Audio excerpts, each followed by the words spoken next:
So guys, hello, good morning sa mga kasambahay tulad ko. So magluluto ako ngayon ng guys, ng tanghalian na. So ang gagawin ko pala is itong pork with tofu. So igigisa na natin itong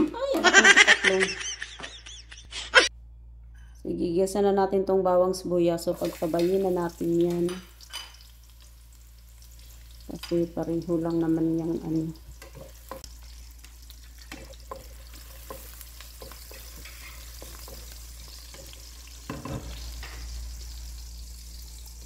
Tapos lagay na natin itong itong baboy. Baka matapon. Nilagyan ko na pala yan sa ng soy sauce at saka oyster sauce. Sa paminta din. Then, takpan muna natin.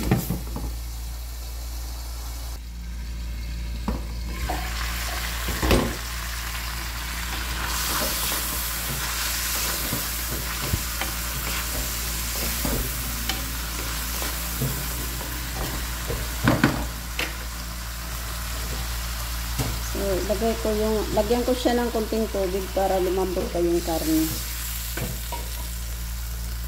Para maluto pa talaga, lutong-luto talaga siya. Then, takpan natin ulit. So guys, ito yung panghalo ko pala dito sa niluto kong pork. So, yun na siya. Medyo pa. Tapos, yung ating tofu. Yan. So, yun yung pangsahog natin.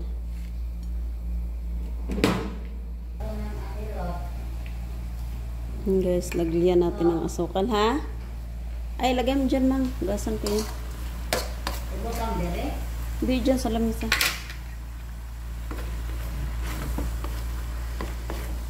So, dinagdaga. Pangalawang dagdag ko na to ng tubig. Para sure na luto talaga siya. Ilagay ko na yung ating gulay.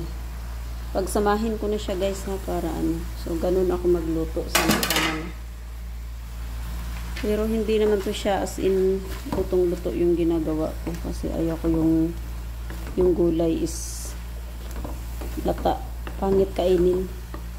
So, mas okay yung yung medyo matigas-tigas kunti. Pati yung tong bell pepper. Mali yata yung pronunciation ko sa bell pepper. Wala namang, sige papalitan ko. Nilagyan ko konti ng tubig kasi parang nagkulang siya. Ito na siya guys. So tinimplahan ko na siya ng mga kalalagay ko lang siya ng paminta. So hindi ko na pinakita kasi mahirap ng isa lang yung yung isang kamay ko kasi hinawa ko sa isang sapon. So yung timpla niya is tama lang yung lasa niya. Yan. Manamis kasi nilagyan, bukod sa oyster sauce yung panimpla ko, nilagyan ko rin siya ng asukal. Tapos lagay na natin yung yung tofu natin. So simple lang yung luto nito guys. Ang bilis lang niya gawin.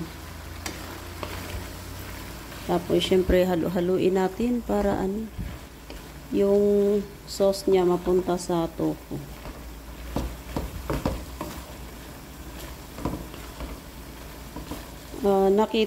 Itong luto na to guys, pinanood ko lang din to siya sa YouTube. So yung ibang alam ko sa pagluluto is pinapanood ko lang din to sa tas in-apply ko din sa sarili ko.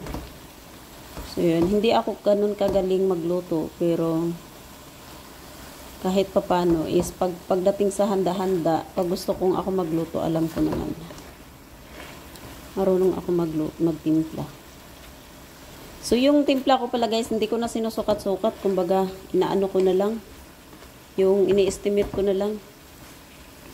So, yan. Luto na siya.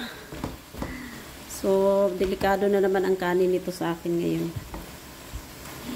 Si Mother, inutosan ko si Mamang mag-ano.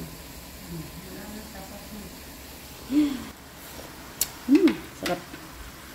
So, yun palang kutsara guys, sana inaano ko dito. Pag ginagamit ko, pag nagtitikim ako. Hinuhugasan ko yan siya para ano. Kasi sabihin na hindi ko hinugasan, tapos binabalik ko dyan sa ano ko. So, yan, tapos na siya guys. Stop pa natin. Off na natin yung apoy.